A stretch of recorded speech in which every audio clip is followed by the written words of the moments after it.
Welcome everybody to the final session. We're going to go for take two of Alastair's talk. I can only apologise for the slightly PTSD-inducing problems we had earlier on, which were entirely our fault.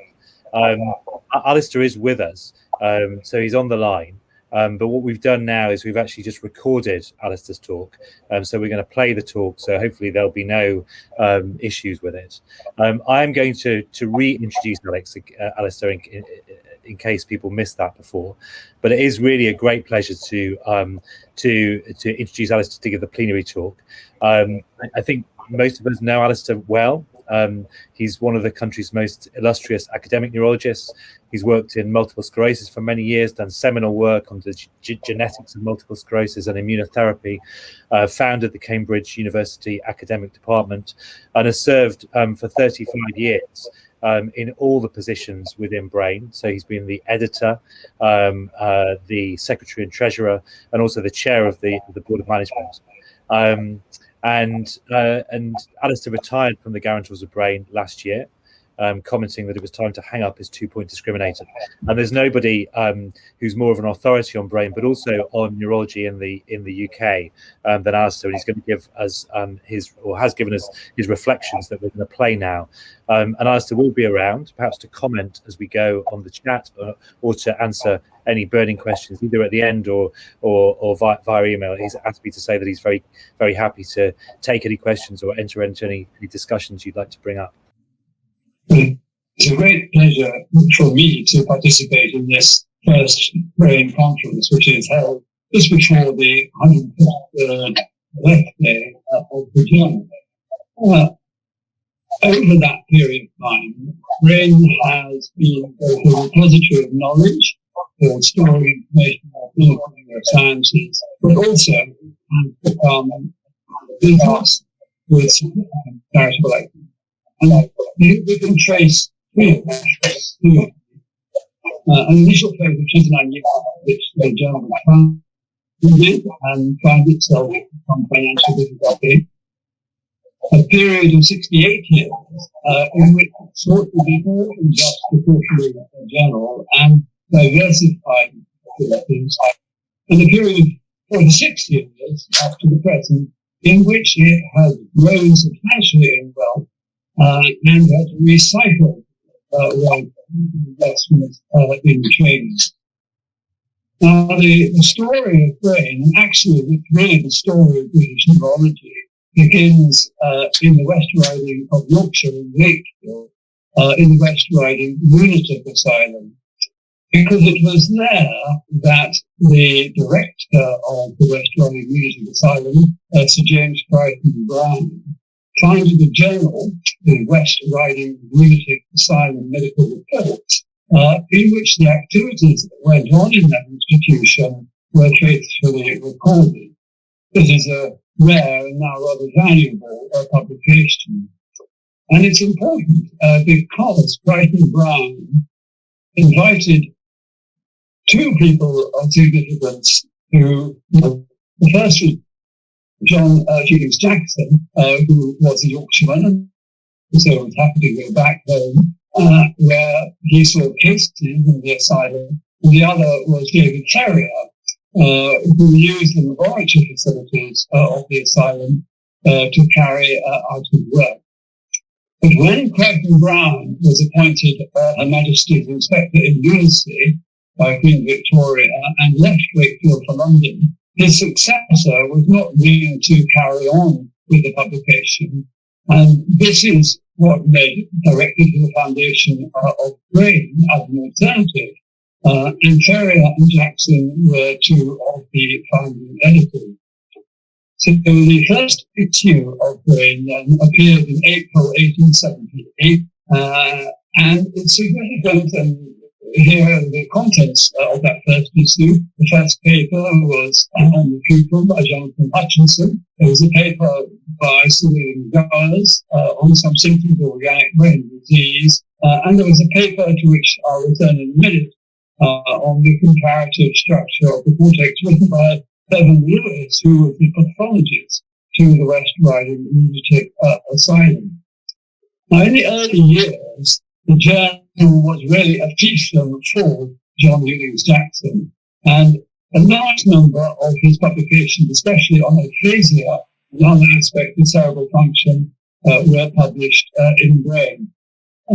So much so that in 1906, an entire volume of the journal was devoted to Jackson. All the papers were either by Jackson or about Jackson. He's also important because it was at his home in Manchester Square, shown here, that the third of 3 meetings took place. The first 2 had been at the home of Armand de Watteville, who had taken over as editor of Brain from the 4 founding editors, and the third was held in Jackson's home in Manchester Square. And it was at those meetings that de Watteville suggested, was agreed, that a neurological society, which they call the Neurological Society of London, should be formed. And that was duly done. And here are the officers who were important in the Neurological Society of London. Jackson was the first president, and many of the luminaries of neurology at that period, some ophthalmologists and surgeons and others, were involved with the society. And the significance of Brain is that the year after the society was formed, it adopted Brain as its official journal. Now, as I already mentioned, by this stage, the 4 founding editors had handed over to Armand de Watteville as the editor. And I'm not asking you to read this, but this obituary of de Watteville that appeared in the British Medical Journal in 1925 makes 3 interesting points. First of all, he was a communist and sentenced to death, and indeed was shot. Being communist, he survived because of a bundle of papers held in his breast pocket, which stopped the bullet. But he must be the only editor of Brain who has never been executed. Although I'm sure many would-be authors of the journal would wish that the same had happened to others. The Watteville's work was primarily on medical electricity. He had many interesting hobbies, one of which was climbing, and he was the third person to climb the Eiger. But his time as editor was a struggle. When he gave up after a period of 20 years, and the Council of the Neurological Society of London expressed regret, it was clear that he had a very difficult time in making ends meet for the journal. And the reason why he had a difficult time was simply because of the illustrations which appeared in Brain. So the very first issue had an illustration, quite simple, by Devin Lewis, who I already mentioned. And as time went by, the number of illustrations grew and grew in the journal. They became more sophisticated, so there were photographs, there were complicated pathological illustrations, and some of these were thrown out, so that was additionally complicated, and others were in colour. And the net effect of this was that the journal found itself in considerable financial difficulties. So without wanting you to look to all these numbers, these are the accounts over the early years of the formation of the Neurological Society. And you can see that the publishers, who were Macmillan and Company, were charging a very considerable amount for these illustrations that were appearing in the journal. Vast amounts by comparison with the income, and Macmillan were also demanding additional payments if the illustrations were remotely complicated. So the net effect of this for poor Armand de Watteville was that the journal went into the red, it was losing money, and it was a great struggle for him to make ends meet. Indeed, he could not make ends meet. And the situation was really no better for his successor, who we'll meet in a minute, because as he took over, the journal decided it would publish an index of the first 25 years or so of the publication, and this also proved to be a very considerable expense and a drain on the resources. So again, the journal was running at a loss. And it was therefore no wonder that the Watteville successor, Smith, found himself in equal financial difficulties. copied the illustrations, and after a very brief period, he felt he really could no longer continue, and his successor was nominated Henry Head. And we'll come on to that in a minute. But Head immediately had another issue to face, which was that along with all the other specialist societies in London, the Neurological Society of London, which was by now called the Neurological Society of the United Kingdom, had agreed under the stewardship of Head that it would be incorporated into the newly constituted Union of Medical Societies, and it became the section of neurology within the Royal Society of Medicine. And the problem for Head and Brain was that there was now no infrastructure or business management for the journal which they founded.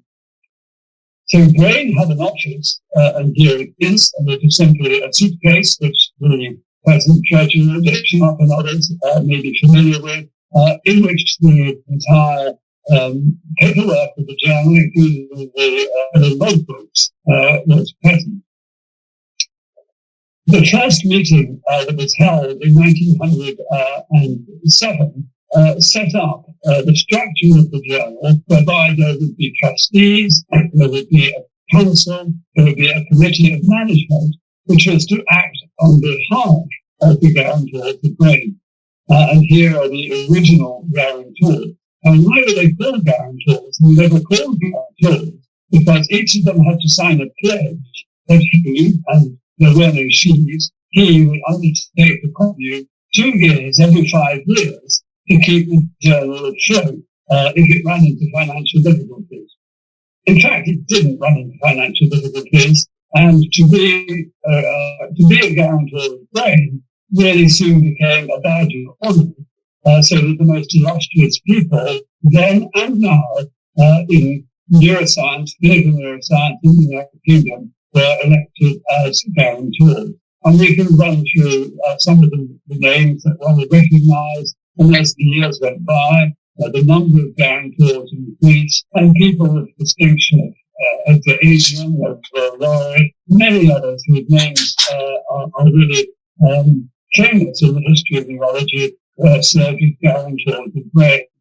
Moving on to 1924, we see some of the great names of that period, and bringing this up to where I'm going to stop in terms of guarantors, the names, the numbers grew, and for people of my own generation, one starts to recognize those for whom we worked at Queen Square and other places from the 1970s, Sean McCarthy, Brian Matthews, William Goody, Douglas Calpine, Michael Prima, Roger Gilliard, and John Nelson, who lived to a ripe age and died in 2016.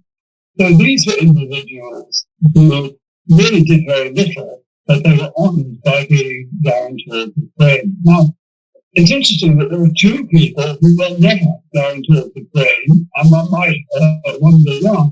The first was Gowers himself, who had published in the first issue of the journal. And the reason why Gowers had nothing more to do with Brain after 1888 was because the then editor of the Watford wrote a stinging review of Gowers' Manual of Diseases of the Nervous System, which he published at that time. And they read it all out, but he ended with some very waspish comments, taking Gowers to task for his literary skill or lack of them. For example, Pontine, he referred to Pontine and Ponthorpe. Pontine is the name of marshes in a road, not the adjective derived from ponds. And so, putting a diff on the end of the word was a ridiculous thing to do.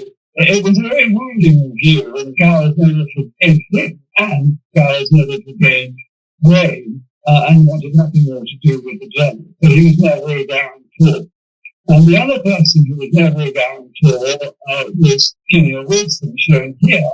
And the probable reason why Kinnear Wilson was never a guarantor is because he founded a rival journal, the Journal of Neurology and Psychopathology, in 1920, and really was in a sense a rival of the Brain, and therefore not to be embraced as a guarantor. And here are the 15 or so editors of that journal, which has now the Green Journal, the Journal of Neurology, Neurosurgery, Psychiatry, a distinguished group whom sure happily are still living. Now, Brain has had 18 editors, three are still living, the others are not. And there was a terrible period in the early part of the millennium when three of the most recent Brain editors died in quick succession of each other. Here, of course, is our friend Crichton Brown, a splendid Victorian gentleman who founded the journal on the back of the West Riding Lunatic Asylum report. Here are then the deceased editors of Brain, who we've already met, Percy Smith. We're about to talk about Head and Holmes, who were the two great editors of the journal, and the others who we'll mention in passing. They were the editors, but they did have assistants, deputy editors, two of whom, that is to say, Walsh and Lennox Williams, became editors of Brain in their own right. The others merely assisted and helped the editor over a period of time. So the great period of Brain, I think, has to be from 1905 until shortly before the Second World War, 1938, when the journal was edited by Head and then Holmes.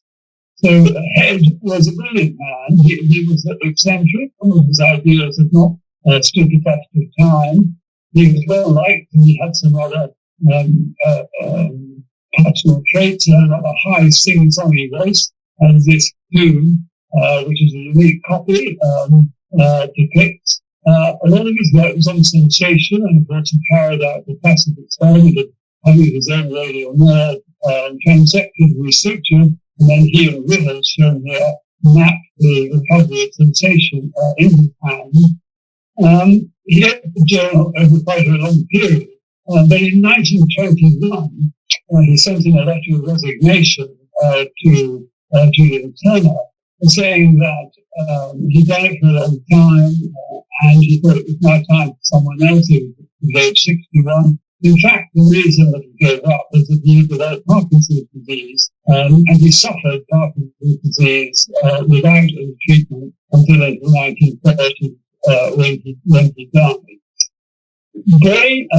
Head used Brain really as the place for publishing his own work, and in the time he was editor, a high proportion of the papers were by him, and they were very long, some of them running for 200 pages or so. His work on sensation was brought together and published, in fact, by Oxford University Press, but with the involvement of the guarantor of Brain, 2 hefty volumes, and his work on aphasia was published by Cambridge University Press. Again, all of the papers in those 2 hefty volumes were reprinted from Brain. So here is the front cover of one of the issues of Brain, edited by Head. And it's notable for one reason, which is that although Head had no deputy, he did work with the help of various individuals. In fact, these individuals did nothing. And for example, Sir Charles Sherrington appeared on the front cover of Brain for 43 years, but there is no record that he ever attended a meeting of the guarantors, although he did in the early years publish some papers.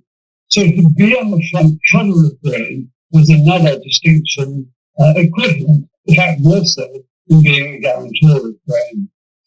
So when Head gave up, having developed Parkinson's disease, handed over to Gordon Holmes, who was the other great editor of the journal. Holmes had published a lot of work with Head, but most of Holmes's observations have been based on his time in Germany, here with Edinger, and his work in the First World War, where he served in France throughout the duration of the war. Holmes was a formidable man, very acerbic, not an easy man, but like so many beasts, he did have a gentle side, and here he is seen relaxing with his pussycat. Now, Holmes handles the old problem of the illustrations. So here are the sheets for 1922, 1927, at a time when Holmes was the editor. And you'll see again the vast expenditure that Macmillan was charging on illustration. One paper by Harvey Fisher had illustrations costing an amount that was more than the income of the journal for the whole year. And Macmillan charged extra in this column here for everything that was excess matter over and above their contract. And so again, the journal was facing problems from the extravagance of its illustrations. These are the highly expensive ones, which appeared in the paper by Harvard Fisher on field defects and brain tumours, and they were a drain on resources. This didn't stop Holmes wanting to develop the journal in ways other than a quarterly issue. And so it was under his stewardship that the collected or selected writings of John Williams Jackson were published by the guarantors of Brain in 2 volumes, most of these being the papers that Jackson had written and published in the journal. This is a really valuable document because there is now a monograph of papers by Jackson, and his articles are in very obscure places and not easily available. But again, it was a terrible drain on the resources of the guarantors. So they had budgeted £300, but in the event, they wanted more than that. And the sales of these 2 volumes were really quite slack. And it took years before the investment of the guarantors had been recouped. Subsequently, printings of these volumes did not add to the profits of the journal. But undaunted by this, Holmes continued to honour other scientists, and in 1939, the selected writings of Sir Charles Sherrington were published at the expense of the guarantor of the Brain, and they were reprinted in the 1970s. Now, this is a remarkable volume as well, because it wasn't just a reprinting of Sherrington's work. What it was a complete rereading of everything that Sherrington had written of importance, which was reorganized, reassembled, and narrated by Sherrington's last student, Derek Brown, a New Zealander, who was briefly on the staff of Queen's Fair, and then went to America, where he was the most important academic neurologist of the 20th century in that country.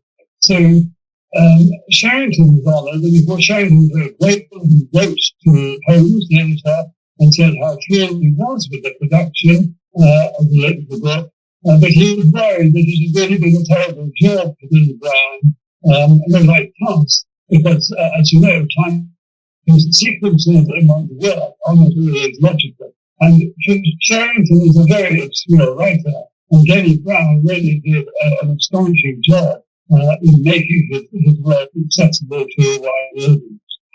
Now, after Holmes had given up his editor in 1938, I would say the journal went into a rather quiet period for the next 2 or 3 decades. The next editor was Francis Welsh, and to refer to Welsh, he was editing the journal at the time, and it was very little popular. So, for example, the issue of the journal for 1942 had only 2 papers in it, which were supplemented by writing a review. In fact, it's a review of Head's work on sensation, which is extremely destructive and disturbing, to the extent that Welsh was advised not to publish this until Head was dead, which he was by 1942. The next editor was Lord Brain, and I wouldn't say that his editorship was particularly distinguished either. He was a deferred editor. The guarantor had wanted to appoint Sir Charles Simons, who was seen there during his last ward round, but Simons was not interested in it, and so Brain did the job. And Brain was succeeded by Dennis Williams as editor. Dennis had been a deputy editor for a while, and again, over this period, not a lot happened to the journal. It continued in a dutiful way to publish papers that were offered, but there were no very great distinguishing marks about the journal across that period. Now, throughout the time from 1907, when the guarantors came into existence, their affairs had been managed by a series of secretaries and treasurers. And here they are. Here are the recent ones, and Derek Barbados, who won this call and organised the Alastair Compston, is but the most recent of the group, four of whom in blue have been editors of the journal. But one in particular is really of extreme importance in the history of this journal. Along with Jackson, Head and Holmes, Ian MacDonald. And the reason why is because, as you will have heard from what I've said so far, up to this point, the journal had been punished by the publisher Macmillan, who extorted a terrible price on the guarantor for publishing the journal. Here is the original contract, which was drawn up in 1908 with Macmillan, signed by the then guarantors of trade. And it really was very advantageous as far as Macmillan was concerned, disadvantageous as far as the guarantors were concerned. So don't bother to read all this, but here is the agreement, which take it from me very much to the advantage of George Macmillan and his colleagues at the journal. And this contract was renewed in 1955, was signed again by all of the guarantors, and it was equally advantageous to Macmillan and not to the guarantors. And it was Ian as treasurer who, in 1974, brokered the move from Macmillan, so this is the last issue of the journal published by Macmillan, to Oxford University Press. And the sticker appears on this last issue in December 1975, indicating that from now on the journal will be published by Oxford University Press. And it was simply that move from Macmillan to OUP which transformed the finances of the journal. The person who was editor at the time, Charles Phillips, was professor of anatomy in Oxford, and so it was a relatively easy move for Charles to suggest to everybody that took on the journal. Charles had a relatively undistinguished editorship of the journal. Did celebrate the 100th birthday in 1978 at a meeting where those present signed it. And here are people at that meeting. And again, Charles not allowing me to appoint them all right. Matthews, P.K. Thomas, who will come to in a minute, with Marsden, who was never editor of the Brain, which upset him particularly. Charles Phillips himself, at the back here, and standing next to Charles Phillips are two important people, Vernon Mountcastle, who was one of the great neuroscientists of the 20th century, and Francis Crick, who you will recognise here. So Charles Phillips' editorship was really one of celebration. Now he continued in the tradition to republish papers of former editors and others. He put together, Walsh had put together a small collection of papers of modern poems, but under Charles Phillips' editorship, this was done properly, and a much more expansive and expanded list of papers was republished. And again, a volume which is well worth having, because Holmes' work is not otherwise brought together. And here is a slide for this important publication. And Brain continued this habit of reprinting bits and pieces. So Charles Beaver's important essay on muscular movement from the early part of the century, Walsh's papers published brought together briefly a work on damage of the visual cortex from the German perspective in the First World War by both the copywriter and a similar piece on damage of the visual cortex, translated by Mitch Prickstein by Takeyasu, really based on damage in the Japanese-Russian wars in the early part of the century. So these publications continue from time to time, but the one that was really important and that most training neurologists and other neurologists carry around with them was to examination of the peripheral nervous system originally published by His Majesty's Station Office, but taken over by Brain in 1970, in the early 1980s, and subsequently published. One of the great little books of neurology that every young neurologist should have.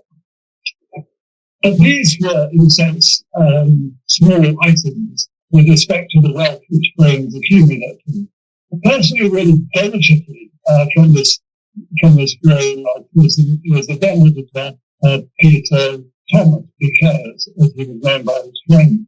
The PK had been elected as editor in April 1981, and he was really the last person who was an editor. That is to say, wherever you saw P.K. Thomas, there was his briefcase, his bag, and wherever he was putting gallons of brain, and he was rewriting every article that was published. He was an editor in the true sense of the journal. And because he was a very generous and a kind man, modest man in his way, and of course he was married, his second wife was Anita Harding, who was immensely popular in world neurology. They traveled the world, and therefore they had many friends and contacts, all of whom wanted to have their work published in Brain. And of course, PK did not say no. And so the wealth of Brain was turned into increasing the page count of the journal. So at the end of Walsh's 10 years editor, it was slim. At the end of Brain, it was slim. At the end of Williams, it was slim. At the end of Charles Phillips, it was slim. The journal was not great. Whereas when PK was let loose with the money which was come to guarantors, the journal swelled. The February 1991 issue of Brain runs to 695 pages on its own.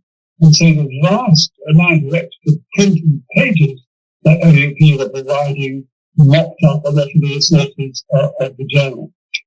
But this obviously was not the right way to spend the money. And from that time, the guarantors of Brain have become a charity offering travel grants for medical and non-medical scientists. That was the first charitable activity the journal did. The visiting lecture lecture scheme, which has been intermittent support. The Gordon's Home Lecture, which is now largely been taken over by the Associated British Neurologists, who is given annually, and the very important fellowships of various categories, getting into training, getting out of training, carrying people over difficult periods in their training, has been the major achievement of the journal. Not to mention support for conferences, and as I've already mentioned, the very important fellowship. Now, I'm sure Dave would be upset at me sharing the figures from the most recent accounts, but to give you some idea of the wealth and the charitable activities of the journal, Brain earned about £1 million in its last financial year, of which publishing a journal was the major source, and it spent more than its income on charitable activities set against relatively large gift assets. So this, in a sense, has made it a very important charity in neurology.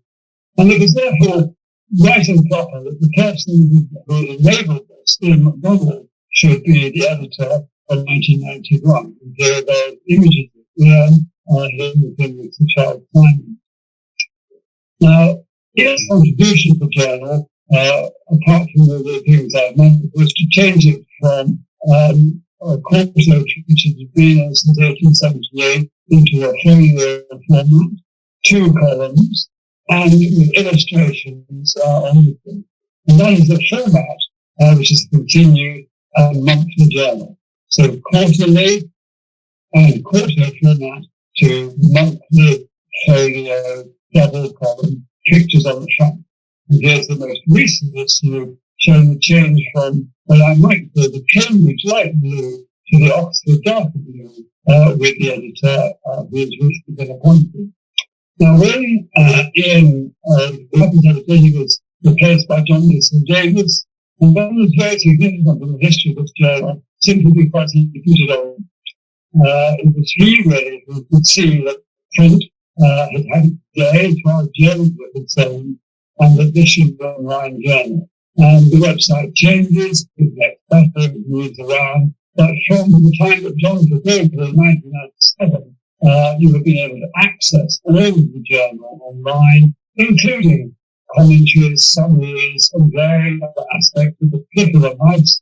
And for those of us who are interested, more importantly, the whole archive has been accessible, based on OUP having scanned the entire set of the journal.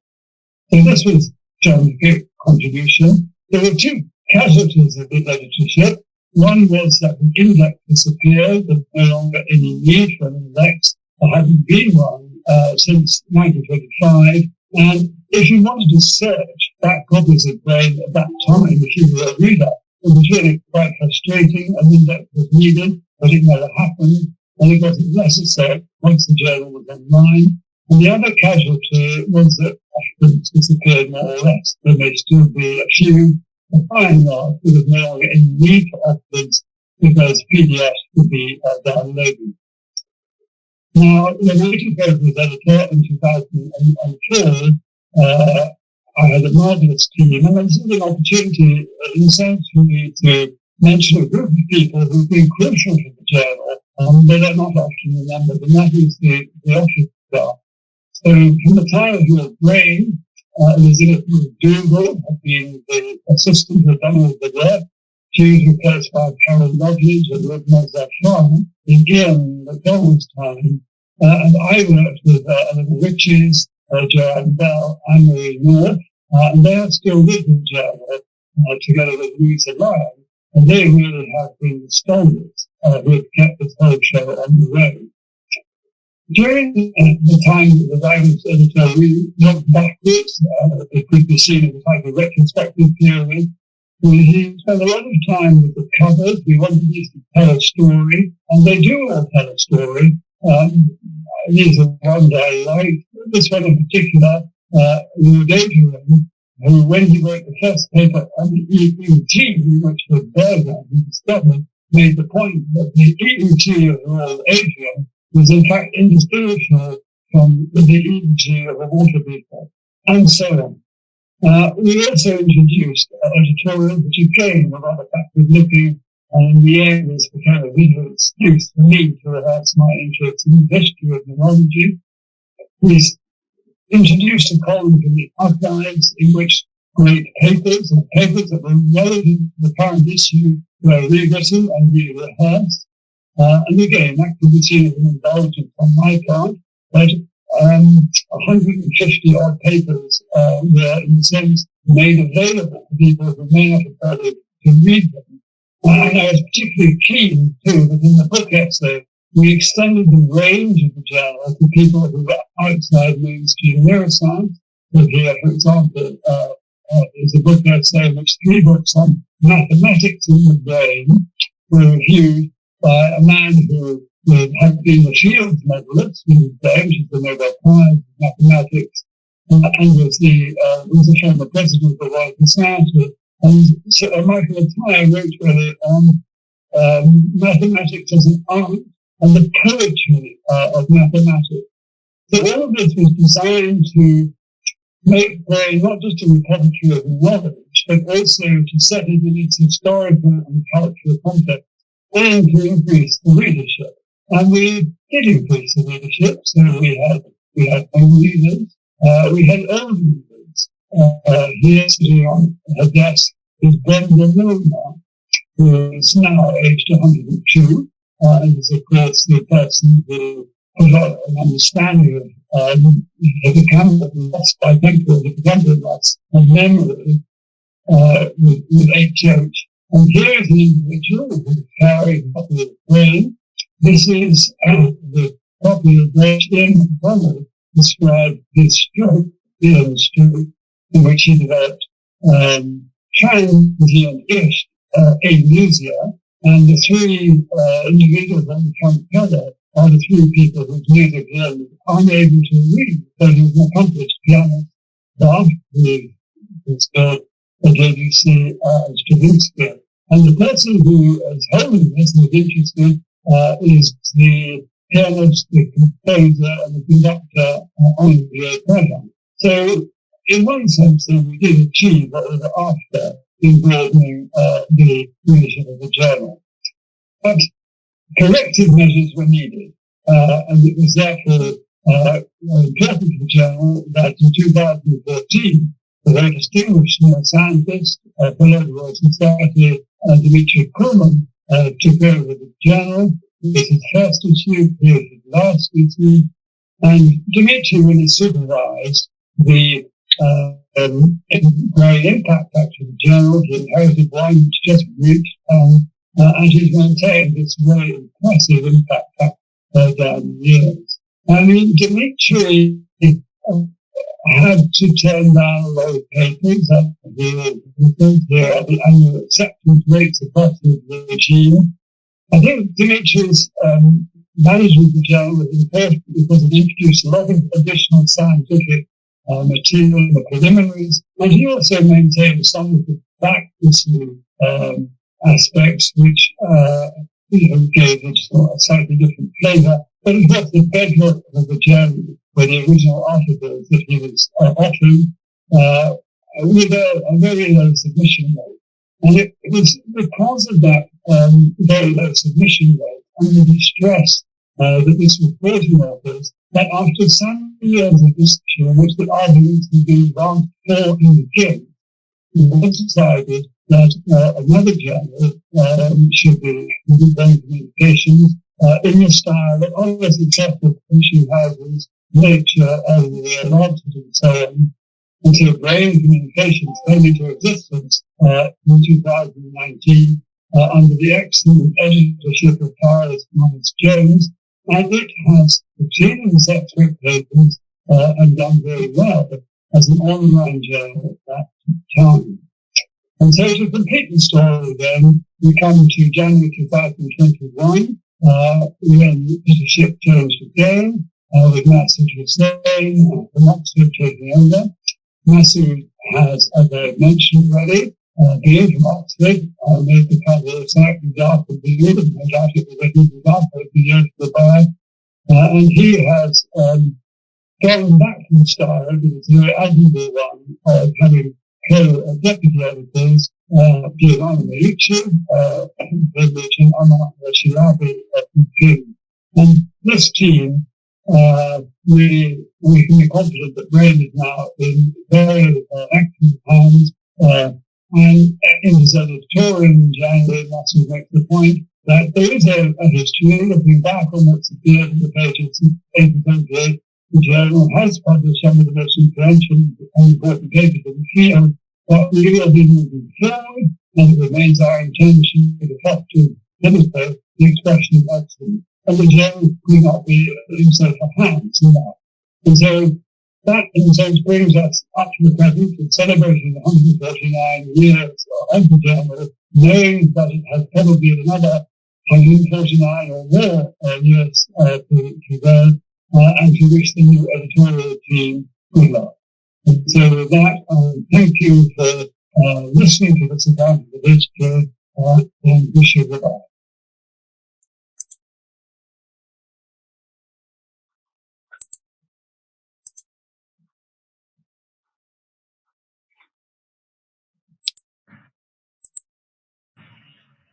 Great. I think I'm unmuted now. Alastair, are you there? Can you hear us? I'm here, yep. Fantastic. That was an amazing talk and a great way to end the conference. I've got a bit of an echo on the line. I'm not sure why.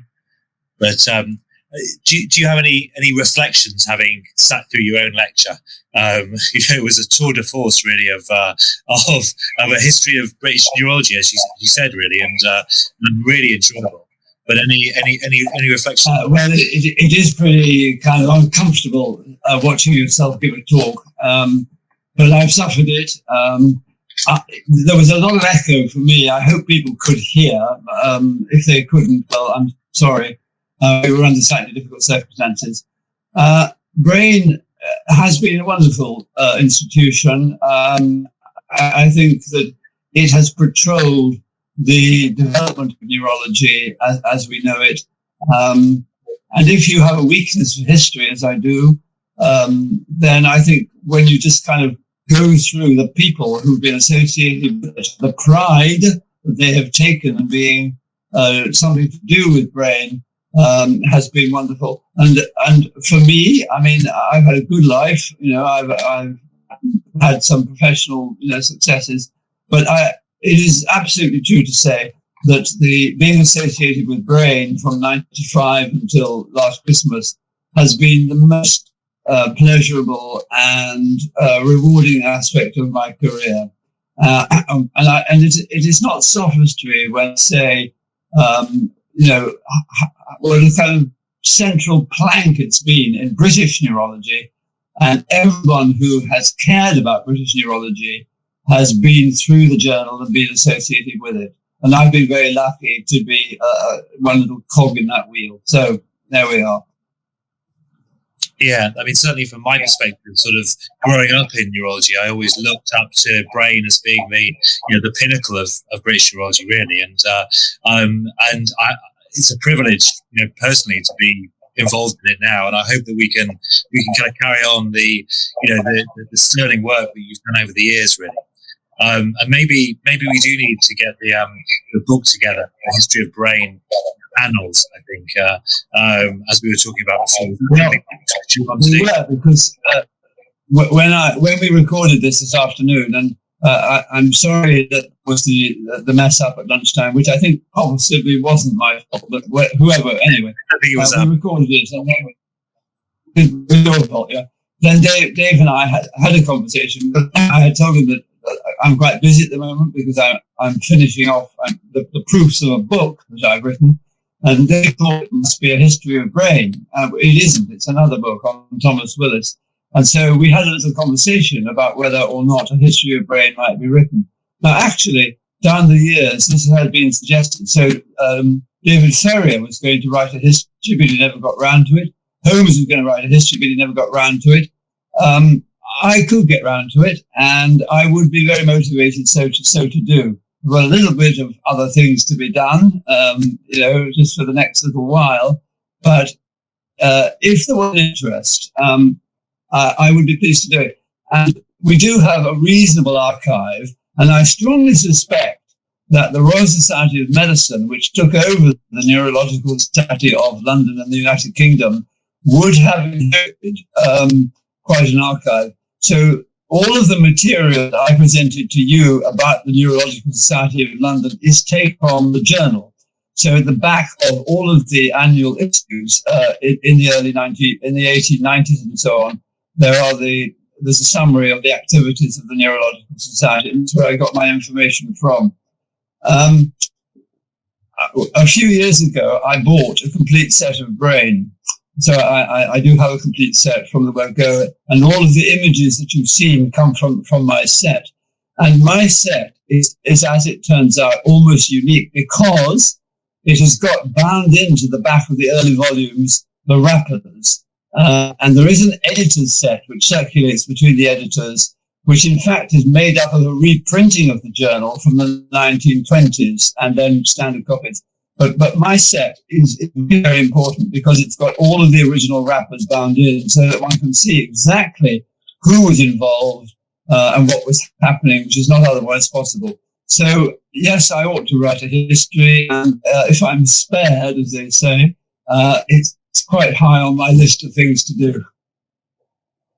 Yeah, I think it's your duty to do that, Alastair. I think there's tremendous enthusiasm for that. So we'll have to discuss that, after the conference. So I think on that note, we should probably wrap up. I'd like to just finish off by thanking the people who put the conference together. So it wasn't really me; it was led particularly by Lucia Lee. So Lucia, you've been kind of corralling everybody today and organising things, but she's done an amazing job of leading the team based at Imperial. So that also included Niall Bourke, Helen Lai, Hazel May, Carl Zimmerman and Safa Abu Sway, but also Ellie Riches from the Brain Journal. And prior to that, Joanna Bell was also very much involved in setting things up. So we've done our best. It's not been without difficulties, I have to say. And we've, I think I've got some PTSD from the screen sharing. But maybe next time we don't do crowd sharing, but crowdcast rather. But on that note, I think we'll wrap up, and hopefully we'll be considering making this an annual event, and we can reconvene next year.